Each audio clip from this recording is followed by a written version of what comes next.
Hi, praise the Lord. Today, prophetic word and declaration. உபாகமம் 28 அதிகாரம் 1 வசனம். கர்த்தர் உன்னை மேன்மையாக வைப்பார்.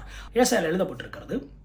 யாக்கோப்புடைய சுதந்திரத்தால் உன்னை போஷித்து உயர்ந்த இடங்களில் உன்னை ஏறி வகை பண்ணுவேன்னு சொல்லுகிறார். ஆண்டுடைய திட்டம், நோக்கம், மனசு எல்லாமே என்னவா இருக்குன்னா, நீங்க மேன்மையா இருக்கணும், மேன்மையான இடத்துல வாழணும், உங்கள் கால்கள் மேன்மையான இடத்துல அமர்த்தப்படணும், நீங்கள் ஒரு மேன்மையான ஒரு பொசிஷனில் வாழ்ந்து இந்த தேசத்துக்கு நன்மை செய்யணும்னு சொல்லி ஆண்டவர் விரும்புகிறார்.